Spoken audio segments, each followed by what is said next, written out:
He looked me in the eyes and said, "You're worthless." I didn't argue.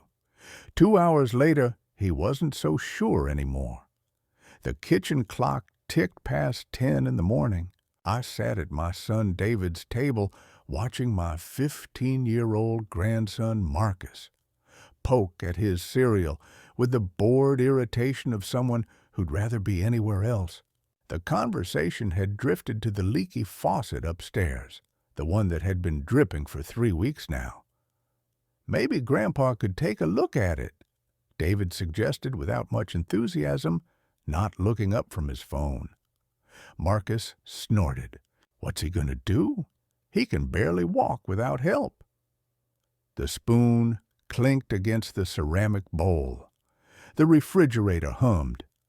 Outside, Mrs. Henderson was watering her roses, same as every Tuesday morning for the past 5 years I'd been living here.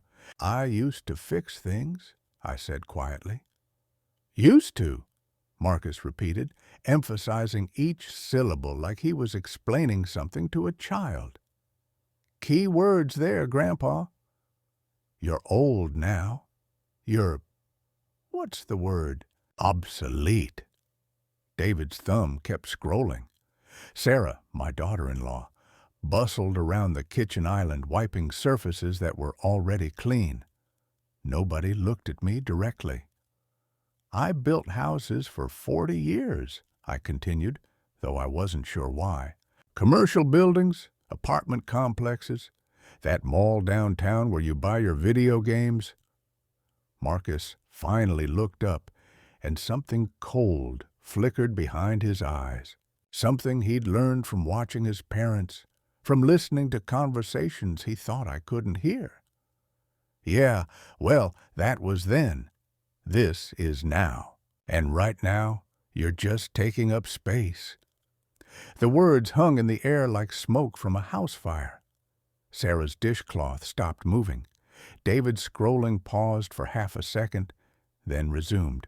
Marcus, David said without conviction, that's not... What? It's true, isn't it? The boy leaned back in his chair, warming to his theme.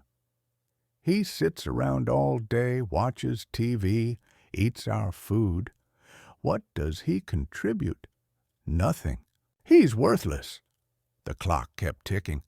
Mrs. Henderson moved to her petunias. I stood up slowly, my joints protesting like they always did in the mornings. The chair scraped against the hardwood floor I'd helped David install 3 summers ago, back when my hands were steadier and my welcome was warmer. Nobody said anything as I walked toward the narrow hallway that led to my room, the small space next to the laundry room that used to be David's home office, back when he had ambitions beyond middle management at the insurance company. My room, 10 feet by 12 feet. A single bed, a dresser with one drawer that stuck, a window that looked out at the neighbor's fence. I closed the door and sat on the edge of the bed. On the nightstand sat an old rotary phone, the kind they don't make anymore. Next to it, a small leather address book, worn smooth at the edges from decades of handling. I opened it to the letter R and ran my finger down the page until I found the name I was looking for. Robert Keene. The number was written in faded blue ink, but I knew it by heart anyway. The phone was heavy in my hands, solid, built to last, like everything used to be. It rang twice before he picked up. Bob Keene. His voice was exactly the same, gruff, no nonsense. The voice of a man who'd spent 30 years making sure bridges didn't fall down and buildings didn't collapse. My voice, when I finally found it, sounded smaller than I remembered. Bob, it's Frank. A pause. Then, Jesus, Frank, how long has it been? 5 years? Maybe 6? Christ, how are you holding up? After Helen died, I wasn't sure. I'm fine. The lie came automatically. Living with David and his family. They take good care of me. Another pause. I could hear traffic in the background, the distant sound of construction equipment. Bob was still working, still building things, still useful. What can I do for you, old friend? I looked at my door, solid oak that David had complained about when we hung it. Too heavy, he'd said. Why couldn't we just use a hollow core like everyone else? You remember what you told me at Helen's funeral? I said a lot of things that day. You said if I ever needed anything at all, I should just say the word. The line went quiet, except for the distant machinery. I could picture Bob in his site trailer, hard hat on the desk, next to blueprints and coffee-stained inspection reports. I remember. I'm saying the word. Through the thin walls, I could hear Marcus laughing at something on his phone. Sarah was running the vacuum cleaner in the living room, the one I'd bought last Christmas when theirs broke down. David was probably getting ready for work, where he'd spend 8 hours shuffling papers and attending meetings about quarterly performance metrics. Where are you? Bob asked. I gave him the address. I'll be there in 2 hours. Bob, you don't even know what... Frank. His voice carried the weight of shared history, of projects completed and promises kept. You built half this city. If some punk kid thinks you're worthless, he's about to get an education. The line went dead. I sat there holding the phone, listening to the dial tone and the sounds of a house where I was tolerated but not wanted. The vacuum cleaner stopped. Sarah's footsteps moved toward the kitchen. In 2 hours, Marcus would learn something about respect. In 2 hours, David would remember who paid for this house. In 2 hours, everything would change. But for now, I just sat in my small room and waited. The way I'd been waiting for 5 years, ever since Helen died and left me with nowhere else to go but here. The way I'd been waiting for someone to remember that being old doesn't mean being worthless. The way I'd been waiting for the right moment to remind them. The small room felt smaller every day. 5 years I'd been living in what used to be David's home office, back when he had dreams of starting his own agency. Now it housed his father instead of his ambitions. My few possessions fit into 2 dresser drawers. Helen's jewelry box sat on top, locked since the day I moved in.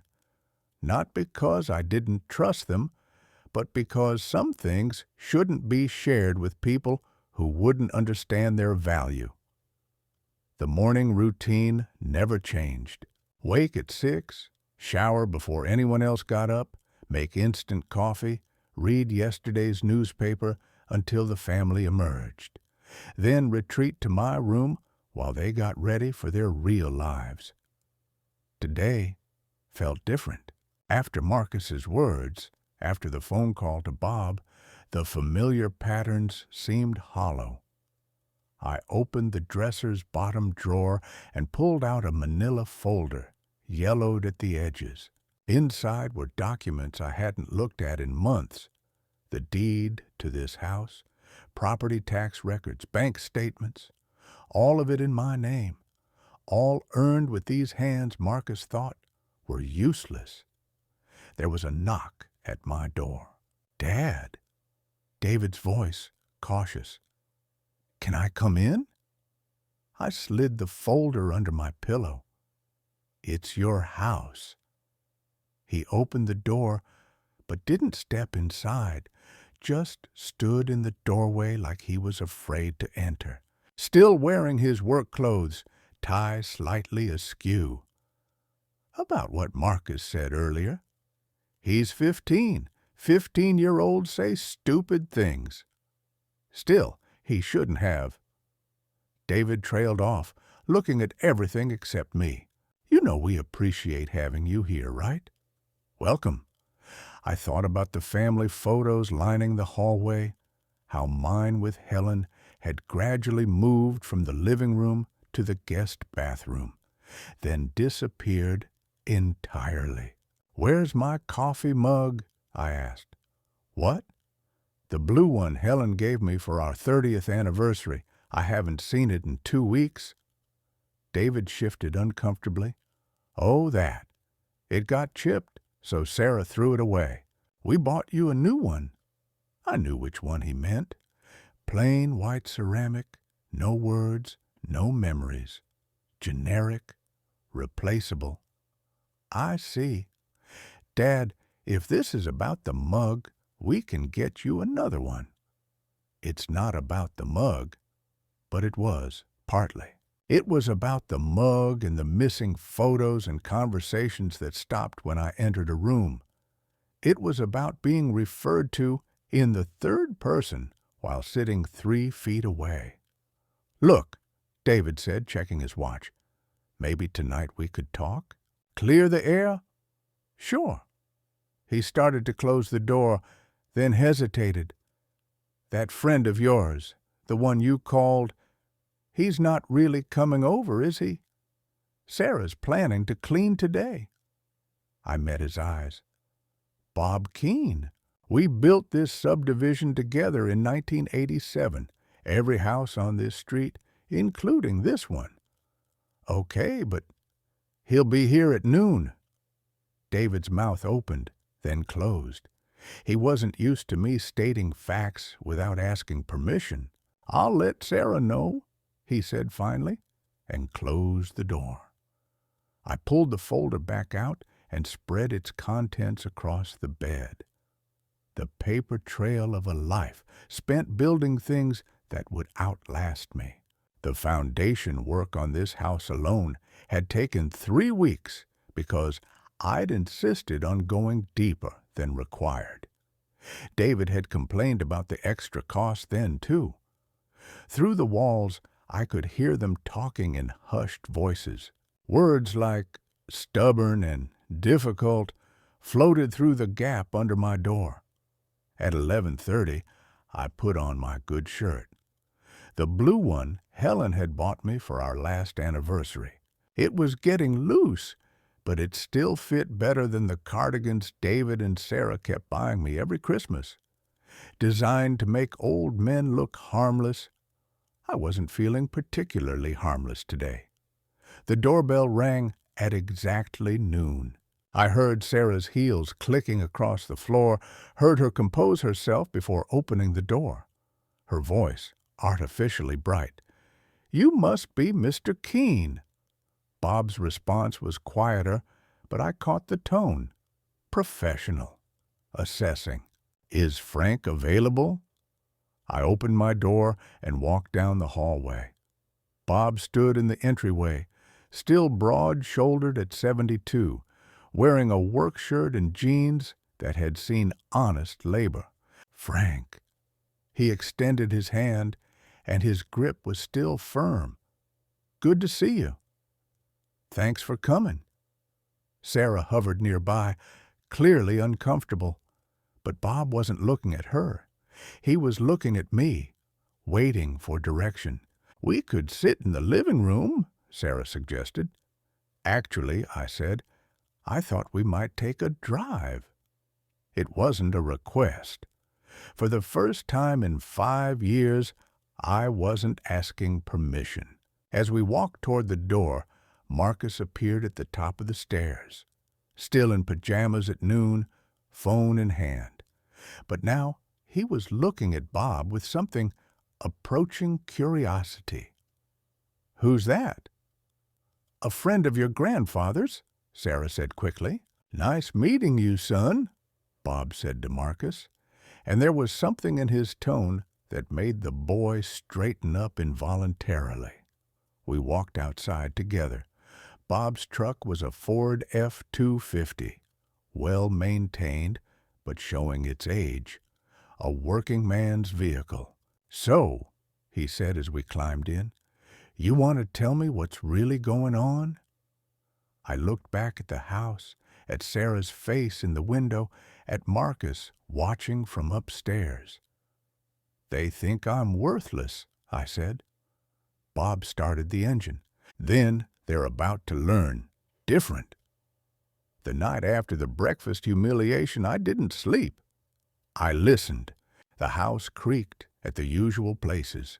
Sarah's careful steps past my door, the refrigerator cycling on, the soft clack of David's keyboard in the study. Even their whispers carried through the vent above my bed.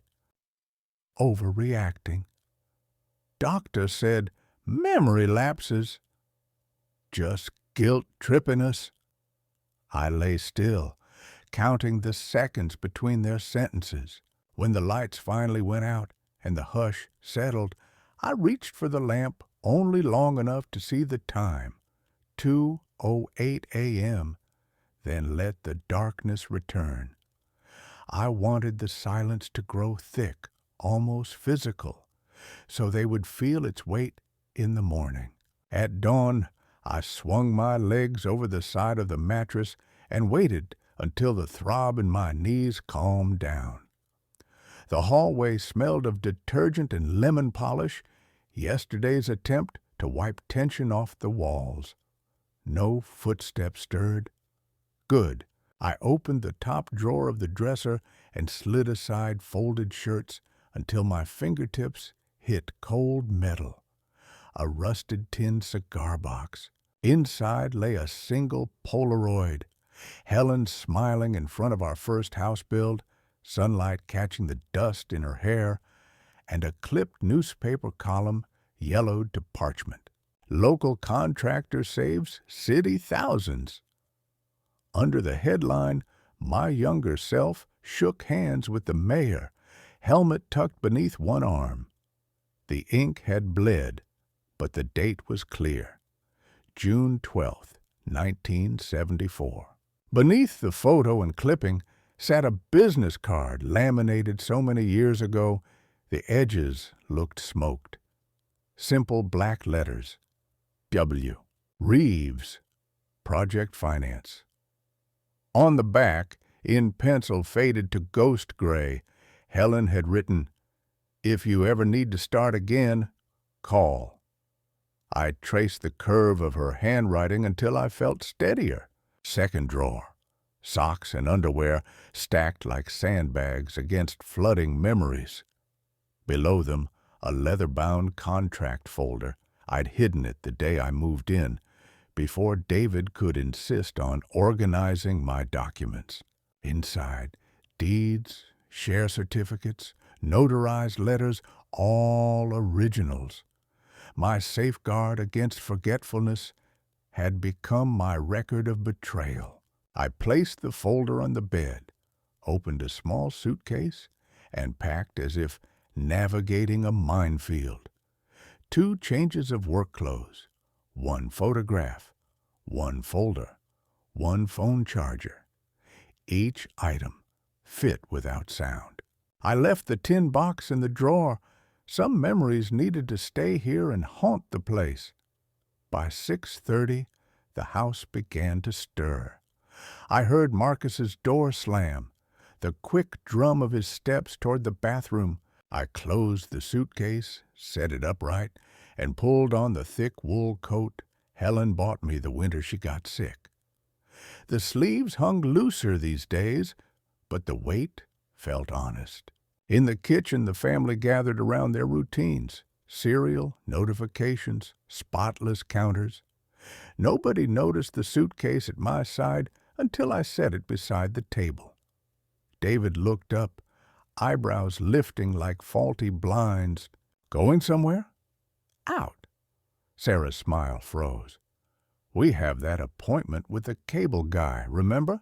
You said you'd be here in case he had questions about the wiring." "Won't be long," I answered, though I didn't plan on timing my freedom to their afternoon schedule. Marcus spooned cereal into his mouth, deliberately slurping. "What, you finally remembered bingo night?" I ignored him and stepped to the coat rack. The suitcase wheels clicked over the tile. Too loud for Sarah's taste. She flinched at every tap. "Good." David's voice sharpened. "Dad, seriously, where are you going with that?" "Places you locked with my signature." I kept my back to him as I said it, letting the words find their mark before I turned. He forced a laugh. "Come on, let's not make this dramatic. You know you can't even open the front gate without the remote." I met his gaze, saw confidence flicker when it met something steadier than he remembered. "You're right," I said. "But you didn't pour the concrete for that gate. I did. And you never learned where the release bolt is." Sarah's cloth froze mid-wipe. Marcus paused, spoon hovering, tiny cracks in their certainty, hairline fractures but spreading. David crossed his arms. "So, you're just leaving, with a suitcase and, what, memories?" I lifted the folder. "Blueprints for later renovations." He tried a softer tone. "Look, Dad, if this is about yesterday, it started long before yesterday," I said. "You just gave it a name." Silence. Even the refrigerator waited. I reached for the doorknob. David's hand landed on my sleeve. "Dad, don't do something you'll regret." "I stopped regretting things at 2:08 this morning," I told him, freeing my arm. "You should check the drawer in the hallway dresser. The blue one might find something you misplaced." He didn't move. Neither did Sarah. Marcus finally muttered, "Whatever," and retreated behind his phone. False bravado shielding a question he couldn't phrase. Outside, cold air stung my lungs awake. I rolled the suitcase down the porch steps I'd set 30 years ago, each tread stubbornly level despite seasons of frost heave.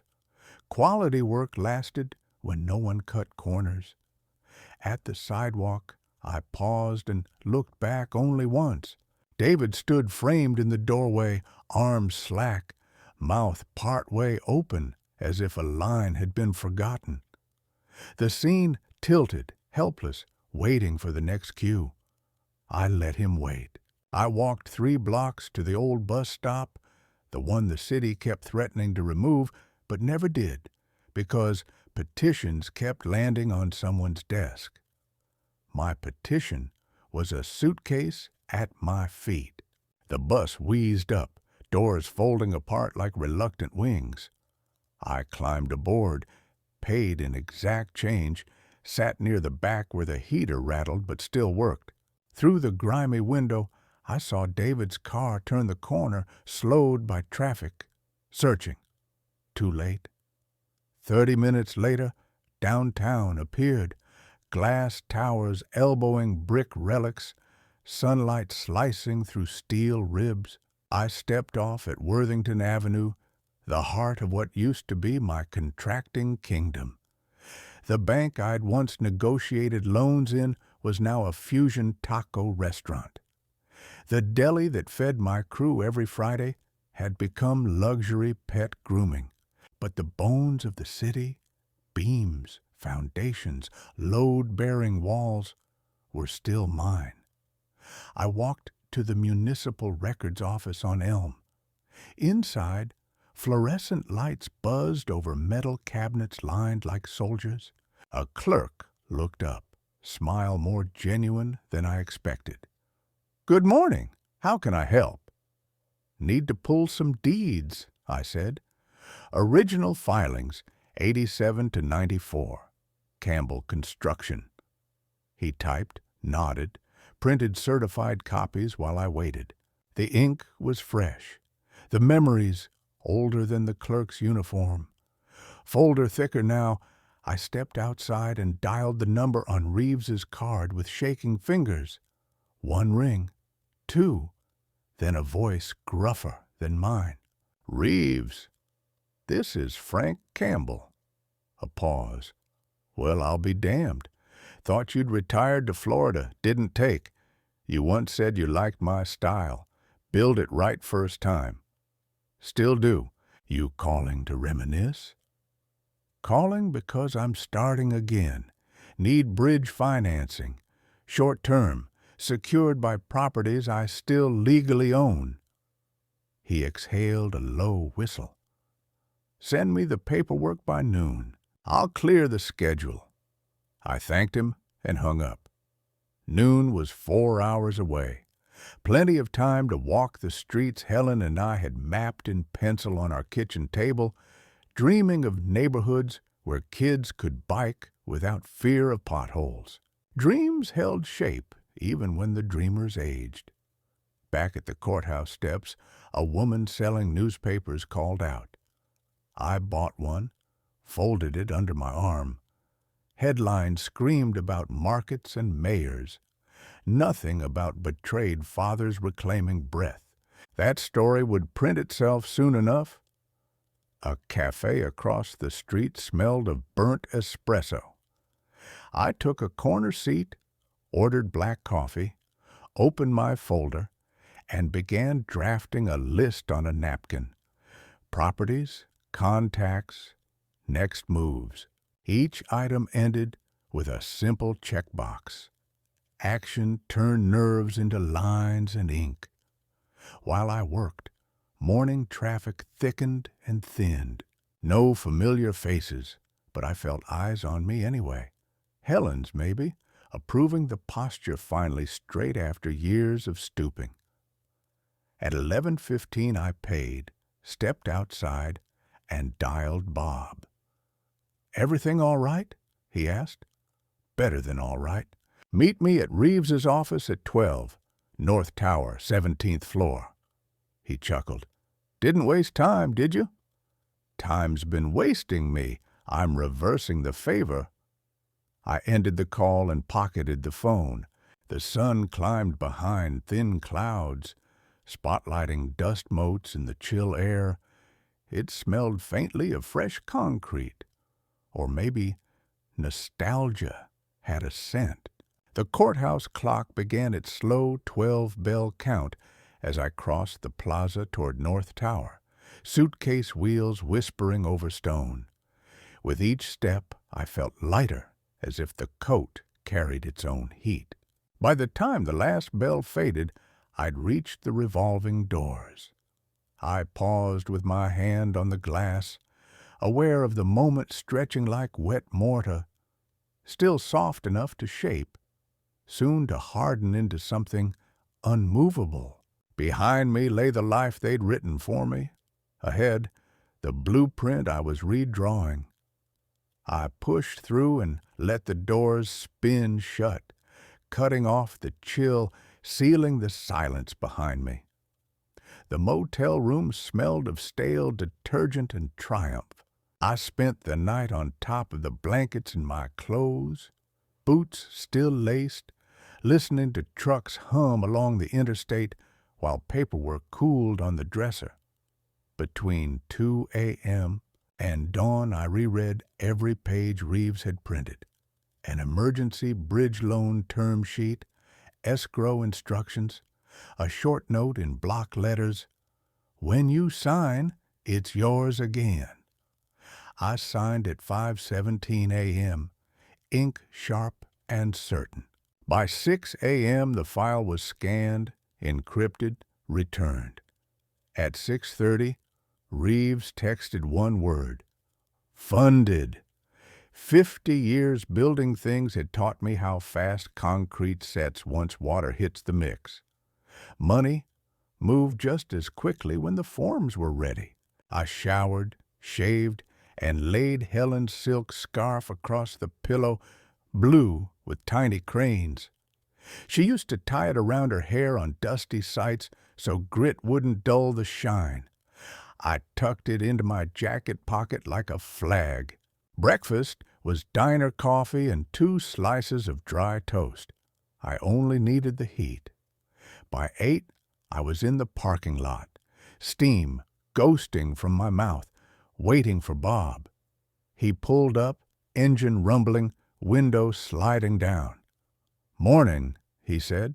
"Didn't figure you'd sleep." "Didn't figure I needed to." He eyed the folder in my hand. "Everything squared?" "For now. But I need a ride across town. Dress uniforms in storage." Bob grinned. "The one from the dedication ceremony?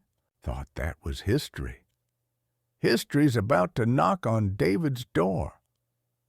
We drove to the storage unit off Old Quarry Road, a low concrete maze I'd built in '92. Corrugated roll-ups, gravel drives, no questions asked. Inside Unit 27 sat remnants of a life boxed and labeled in Sarah's handwriting. Christmas, camping, Dad stuff. I unlocked a cedar trunk and lifted out the uniform. U.S. Army Corps of Engineers green dress coat. Brass buttons tarnished to soft bronze, ribbons still bright. Helen had pressed it the day after my retirement parade and never let anyone fold it again. I changed in silence, button by button, until the man in the dented tin mirror looked like someone who gave orders instead of excuses. Bob whistled low. "Hell, Frank, that could stop traffic." "Let's hope it at least slows a black sedan." We reached Maple Street at 11:42. I didn't want lunch hour neighbors glancing out windows. Better they see everything. Bob parked 2 houses down. I asked him to stay put. "If anything heads south, honk twice." "Plan?" "Precision demolition," I said, patting the folder under my arm. I walked the last 50 yards alone, boots scuffing frost-stiff grass. David's SUV was gone. Sarah's minivan sat angled beside Marcus's bike. Good. Audience secured. I paused at the mailbox, still bore my surname on the curb stencil, then climbed the porch steps I'd poured. No suitcase today, just papers thicker than concrete. Inside, the house was too quiet. I smelled lavender polish and burnt toast.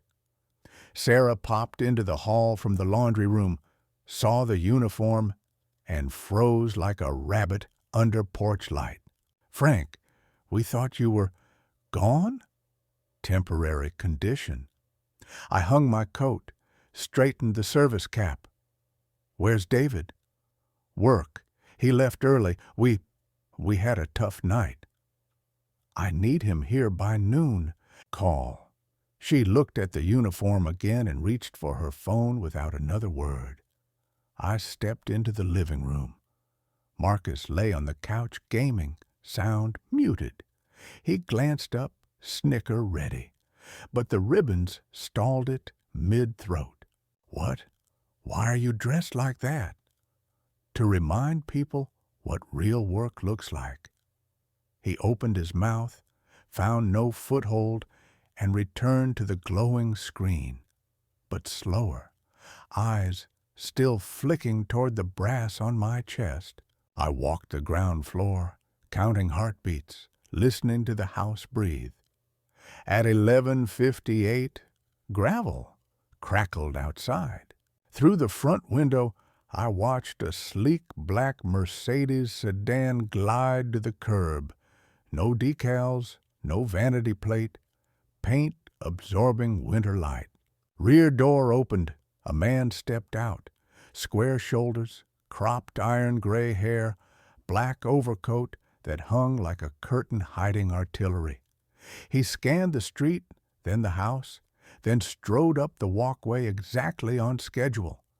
Sarah scuttled forward. I raised a hand. "Mr. Campbell?" the man asked as soon as the door opened, voice edged like cut stone. "Colonel Briggs," I answered. "Appreciate the punctuality." He nodded once to me, once to Sarah, acknowledgment, not greeting, then removed his coat, revealing Army service uniform perfectly pressed. silver oak leaves gleaming. Sarah's eyes widened. Marcus sat up, headset sliding off. "May we come in?" Briggs asked. Formalities mattered. "This way." We entered the dining room, my least favorite renovation. Sarah had insisted on a wall-size mirror. It reflected 4 figures now, 2 in uniform, 1 housewife clutching worry, 1 teenager forgetting mockery. I let the silence thicken. "Colonel served with me during Hurricane Hugo rebuild," I said. "We ran logistics for 6,000 displaced civilians." "Best foreman I ever borrowed from civilian command," Briggs added, "and the stubbornest." Footsteps pounded outside. The front door burst open. David stormed in, tie loose, face flushed. "Mom said there's some kind of— Dad, what are you wearing? And who—" His words stalled at Briggs's uniform, at my ribbons, at Sarah's white-knuckle grip on her phone. "This is a private family matter," David tried. "Incorrect," Briggs said, voice carrying parade ground clarity. "This is a contractual matter involving jointly held assets and a federal lien." David blinked. "What lien?" I laid the folder on the dining table, slid out 2 fresh documents marked with midnight blue ink and Reeves's seal. "Effective 0900 hours," I said. "All outstanding equity in Campbell Construction Holdings has been leveraged into a bridge loan. Collateral. This property and 2 adjacent lots you didn't know I still owned." David reached for the papers. I held them back a moment, forcing him to meet my eyes. "Payment of that loan, principal and interest, is allocated to a new philanthropy, the Helen Campbell Community Trade School. Trusteeship legally excludes you, Sarah, or any direct descendant until 2050, I let him read. Words landed like gravel in a chute. Unappealable clauses, notarized signatures, irrevocable transfers. David's voice dropped to a hiss. You can't just sign away." "Already did. You used my house as collateral." "My house," I corrected. "Quit-claim deed is under injunction, pending fraud review. Court order arrives tomorrow. Colonel Briggs delivered pre-notice. The sedan outside belongs to JAG Liaison." Sarah gasped. Marcus let the controller slip from his hands. David stepped back, hit the sideboard. "Dad, you'll bankrupt us. Marcus's college. Sarah's business." "College can be paid by honesty," I said. "Business can survive without stolen seed money." His face collapsed inward, fear tunneling into anger. "You'd do this to your own family? You did it first." Briggs cleared his throat. "Mr. Campbell, I advise calm. Any asset seizure hearings will allow personal counsel." David rounded on him. "Who are you to lecture me?" Briggs's shoulders squared. "I'm the officer verifying compliance with the Service Members Civil Relief Act. Frank Campbell's pension is protected income. Your withdrawals violated federal statute." Silence. Even the furnace clicked off, surrendering heat to tension. Sarah spoke, whisper thin. "Frank, we can fix this. Just undo the paperwork. Come home." "I am home," I answered. "You just stopped being landlords." I slid the second document across the table, a single-page letter addressed to Marcus. He frowned, opened it. Words moved across his face. Confusion, then dawning comprehension, then something softer. "What is it?" David demanded. Marcus swallowed. "Grandpa offered me a scholarship to the trade school." He looked up, voice cracking. "Carpentry, electrical, plumbing, said I could learn to build things that last." David snatched the letter, scanned it, then crumpled it. Manipulating my son now? Offering him a choice you never got, I replied.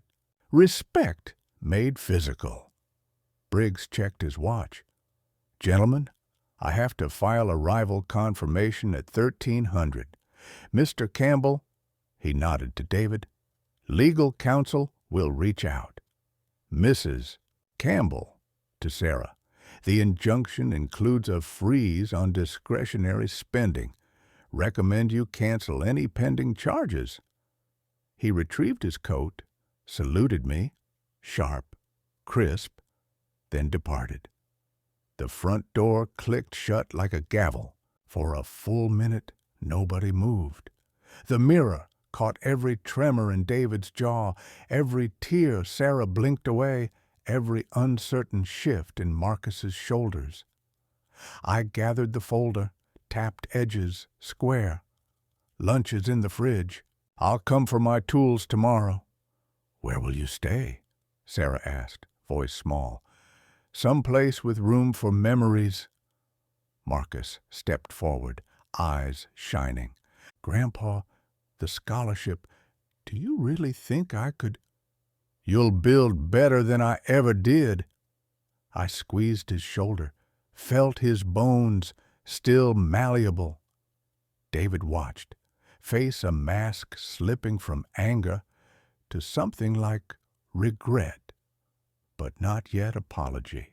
Words formed, died. I left him to the silence he'd earned. I took my cap, walked to the porch. Bob's truck idled down the street, exhaust curling like breath on cold glass. As I descended the steps, I heard smashed ceramic.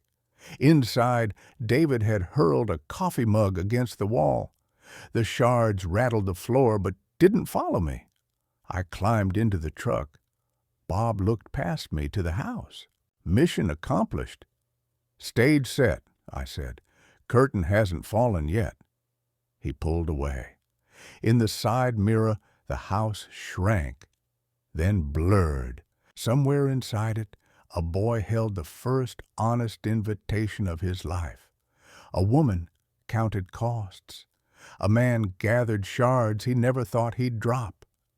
My hand brushed Helen's scarf in my pocket. The cranes felt alive beneath the silk, wings ready. Where to now? Bob asked. Notary's office, I said. We've got one more signature before the concrete sets. The notary's office sat above a bakery on 4th Street. Powdered sugar scents rising through floorboards like flour dust ghosts. I climbed 17 narrow steps, Bob behind me, both our knees protesting geometry that predated building codes. At the top, frosted glass read, M. Castellanos, Notary Public, in gold leaf, older than Marcus. Inside, Maria Castellanos looked up from a cluttered desk. 70s, silver hair wound tight, reading glasses hanging from a beaded chain. She'd notarized my first commercial contract in 1979. Helen and I had celebrated afterward with champagne we couldn't afford. Frank Campbell, she said, smile deepening crow's feet. Heard you were living quiet these days. Quiet's overrated. I set the leather portfolio on her desk. Need some signatures witnessed. Important ones. She gestured to chairs worn smooth by decades of anxious clients. What kind of documents? I opened the portfolio, revealing papers Reeves had prepared overnight. Final transfer orders, irrevocable trust instruments, property deeds stamped with county seals still wet. Each page bore signature lines like finished nails waiting for hammers. Helen Campbell Memorial Foundation, I said. Complete asset transfer. Educational endowment, scholarship fund, community workshop space. Maria pulled on her glasses, examined the first page. Frank, This is substantial. You're sure about this? Never been sure of anything? She flipped through 23 pages of legal precision. Every bank account, investment portfolio, real estate holding, construction equipment piece cataloged and reassigned. Numbers that represented 50 years of dawn alarm clocks, concrete burns, blueprint revisions, client arguments settled with handshakes. The house on Maple Street, she noted, listed as primary asset. Built it in '87. Poured the foundation myself, extra deep, because the soil survey was sloppy. Wanted it to last. For your family. For someone who'd appreciate it. Bob shifted beside me. Frank, once she witnesses these signatures, no going back. I know. Maria's pen hovered over the notary seal. Frank, I have to ask, are you under any duress? Any family pressure to make these transfers? I thought about David's voice yesterday. You can't just sign away. About Sarah's whispered phone calls to lawyers she couldn't afford. About Marcus holding the scholarship letter like salvation. Opposite of duress, I said. First time in years I'm signing something I actually read. She nodded, stamped, signed. Each page made a small thud under the seal. Final punctuation on sentences 5 decades in the writing. The beneficiaries, she asked, flipping to the trust roster. Local trade unions, community college construction program, displaced veterans. These groups know what's coming. They will by Friday. I signed page after page, each signature smaller than the last as my hand cramped, but my resolve strengthened. Bob watched in silence, occasionally checking his phone for messages that never came. At page 21, Maria paused. Frank, there's a residence clause here. Says you're retaining occupancy rights to a 1-bedroom apartment above the proposed workshop space. That the same building as the old Morrison's Hardware.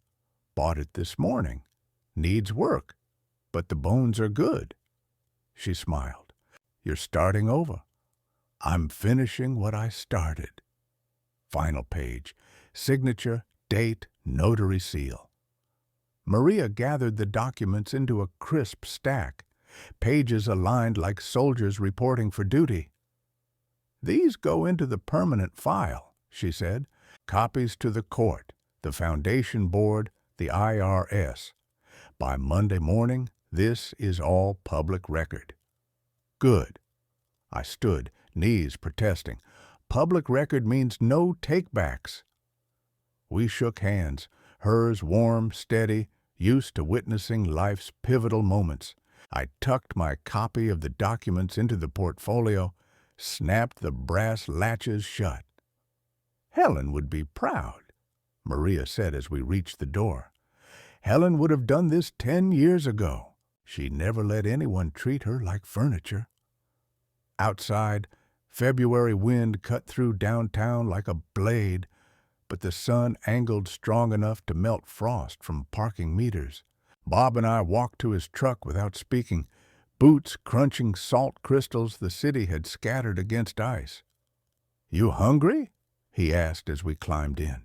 Not for food. Then what?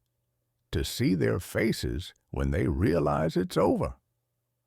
We drove through neighborhoods I'd helped build, post-war developments where young families had raised children who became adults, who moved to suburbs with bigger lawns and smaller hearts.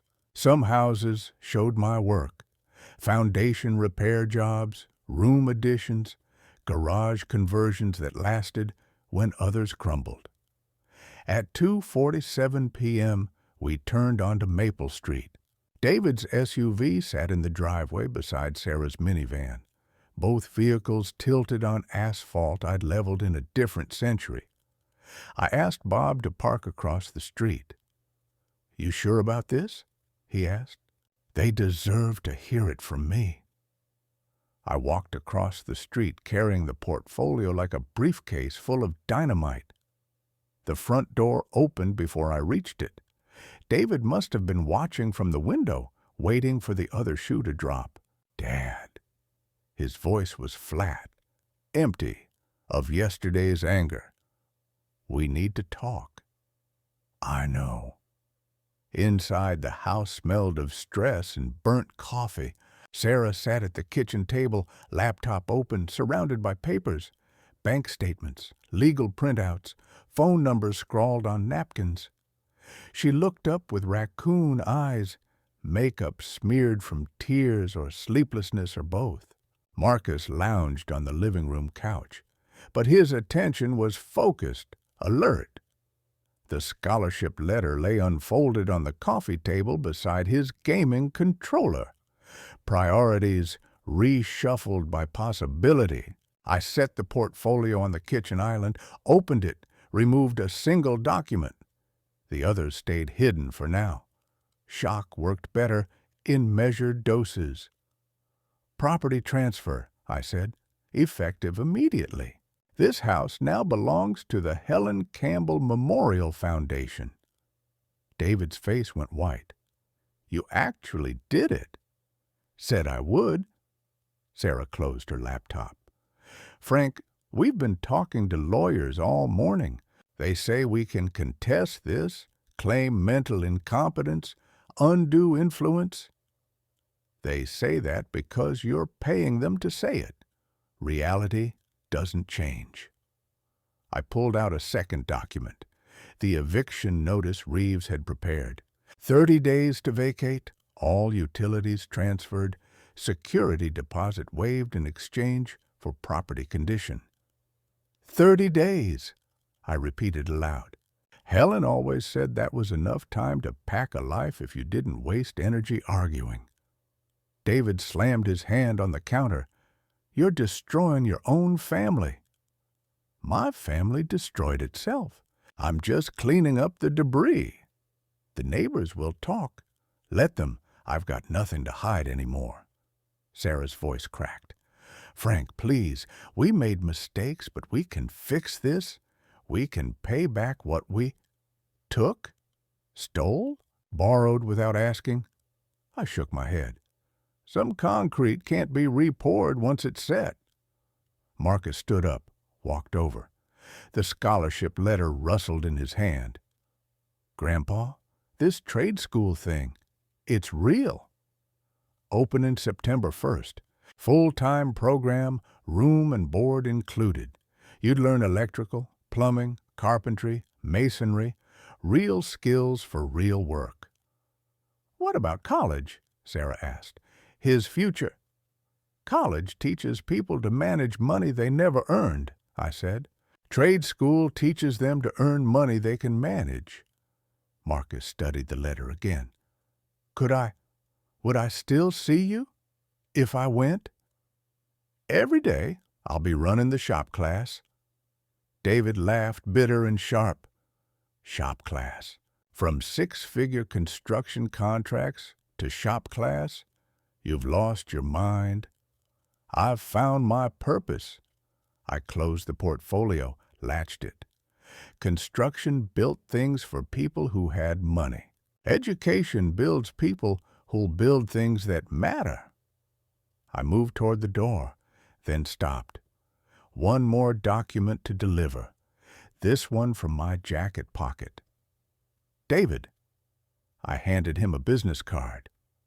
"Moving company. They specialize in estate transitions. Mention my name, you'll get the professional rate." He took the card without looking at it. "Dad, when you're alone in some tiny apartment, when you realize what you've given up—" "I gave up lies. Everything else I'm keeping." Outside, winter air felt cleaner than the recycled breath of a dying family. Bob's truck waited, engine running, exhaust visible against bare trees. I climbed in, set the portfolio on the seat between us. "How'd they take it?" Bob asked. like people who thought they owned something they never paid for. And the kid, he'll choose right. Boys usually do when someone gives them a real choice instead of a lecture. We drove back downtown through afternoon traffic, past the courthouse where I'd filed papers, past the bank where I'd closed accounts, past construction sites where younger men wore hard hats and argued with supervisors about shortcuts that would cause problems later. At 4th Street, Bob pulled over. "You want company tonight? Ruth's making pot roast enough for 3. "Thanks, but I need to sit with this.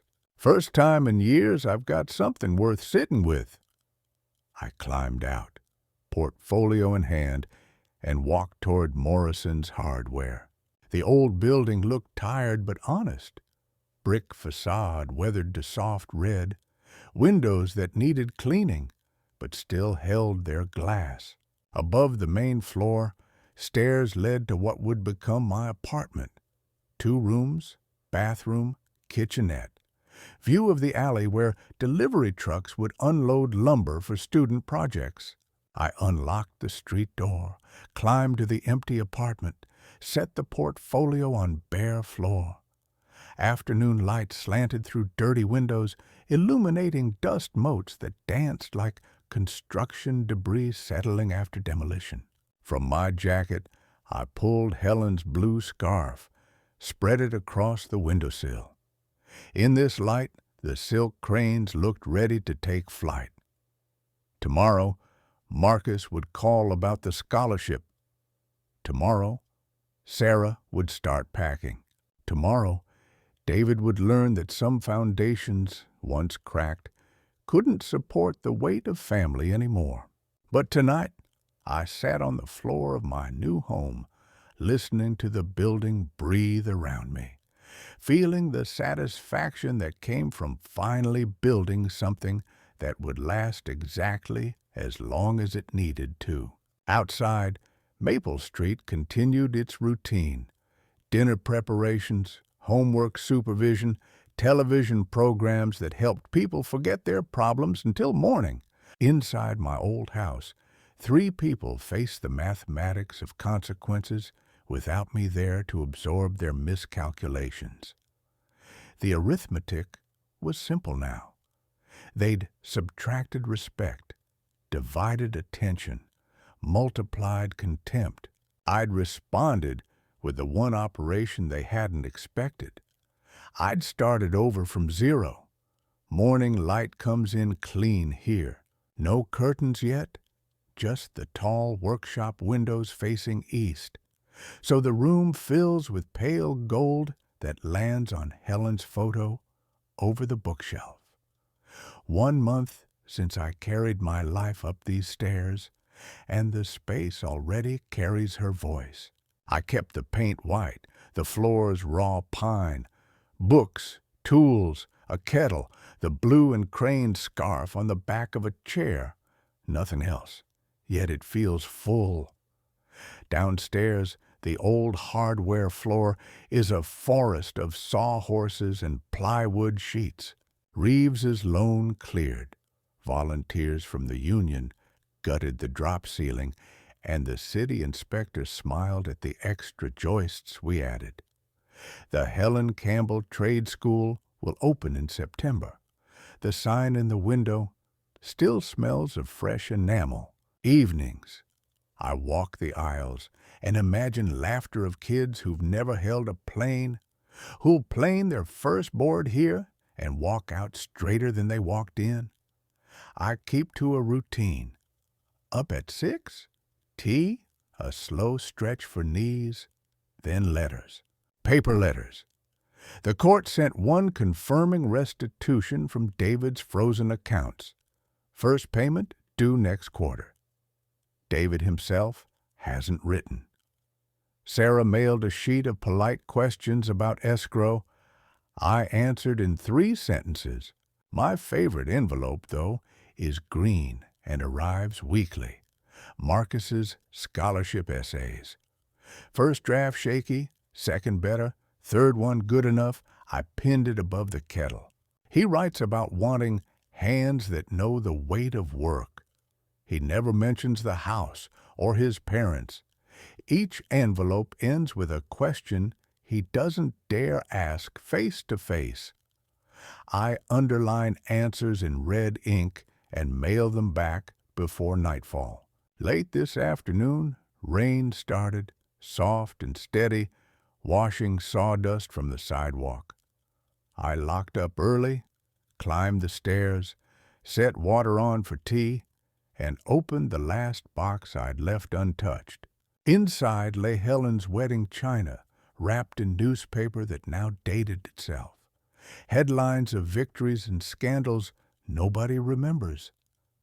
At the bottom, carefully nested, sat the blue anniversary mug I'd rescued from a thrift store bin 2 weeks ago. Sarah had smashed the original, but someone had glued this one back together. Handle scarred by a hairline fracture, words still legible, "World's best husband." I ran a thumb along the crack. Fragile things survive when someone decides they should. A knock came just before dusk. 3 taps, pause, 2 taps. The kind of rhythm that says, "I hope you're listening, but I'm afraid you are." Through the rain-fogged pane, I saw Marcus on the landing, hood up, shoes soaked, cardboard box in his arms. Behind him, down on the sidewalk, idled David's SUV. Headlights off, engine running, as if the driver couldn't decide whether to stay or flee. I opened the door. Marcus's breath clouded. His voice didn't find words at first. He held out the box. I brought something." We stood silent in stairwell light that hummed like old neon. Water dripped from his cuffs onto the floorboards. Finally, he set the box down and pulled back the flaps. Inside, on a bed of dish towels, lay the original blue mug, handle glued, rim chipped, but whole. Next to it, a white envelope smudged by rain. "I found the pieces," he said, eyes on the floor.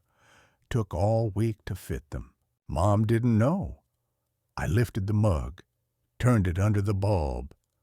Glue lines crossed like healed bones. You could still drink from it if you trusted its scars.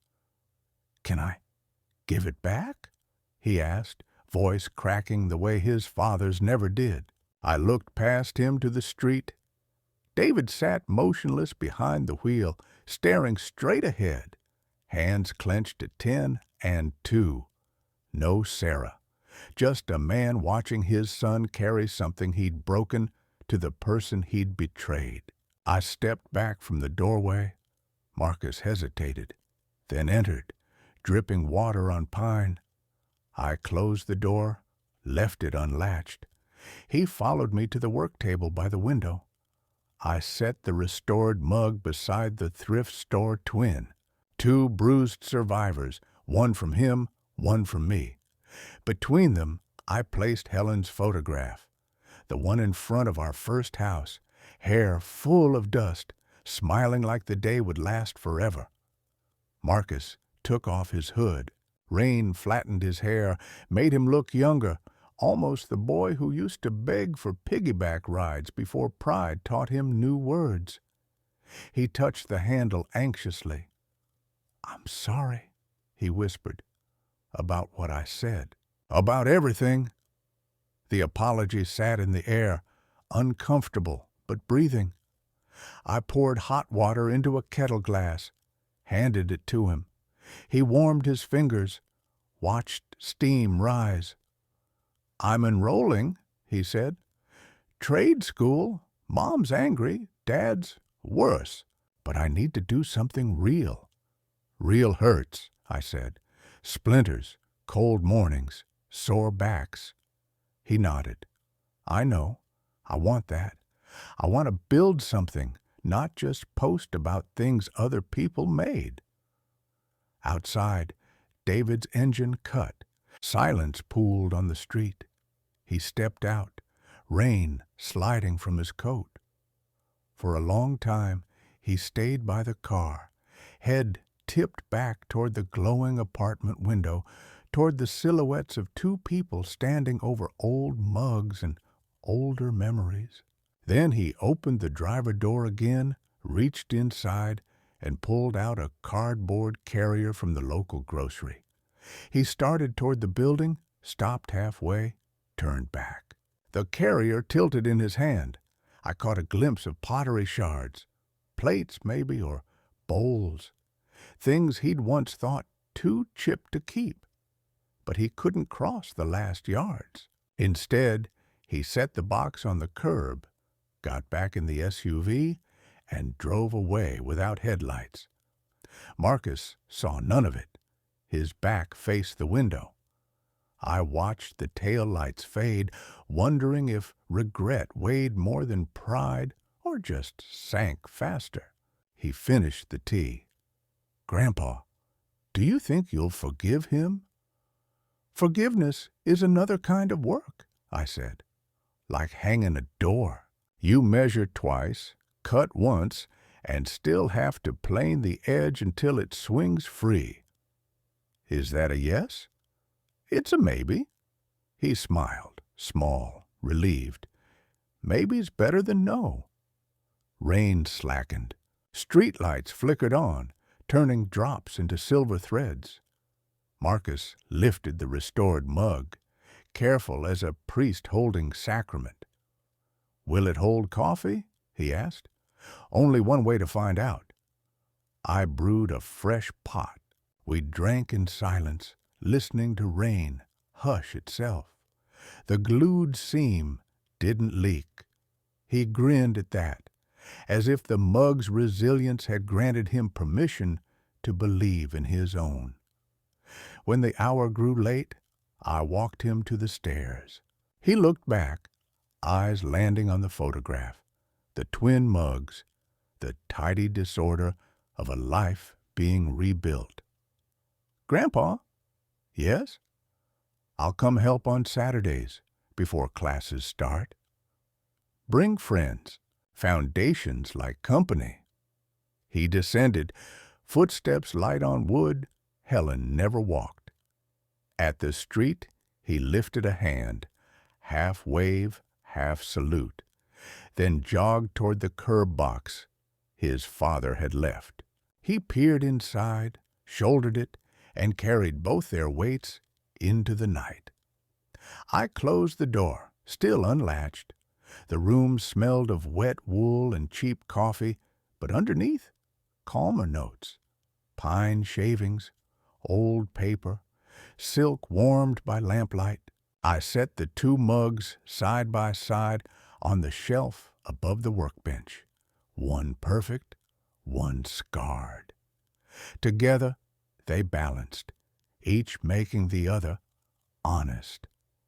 Tomorrow, the union crew returns to raise roof trusses over the workshop.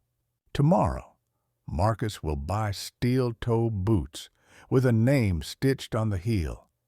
Tomorrow, David may or may not circle the block again, carrier in hand, waiting for courage to climb the stairs. The future, like fresh lumber, is straight until weather changes it. But you can build true walls if you understand the grain. I turned off the lamp. Rain had stopped. Gutters dripped like clocks winding down. In the dark, I pictured Helen running a thumb along the mug's glued seam, whispering that broken things given patience hold tighter than new ones. I believed her. I believed the boy would come back. I believed even doors playing too thin could still swing open if you learned where to press. Outside, the street settled into midnight silence. Behind me, the unlatched door waited, neither open nor closed, simply ready.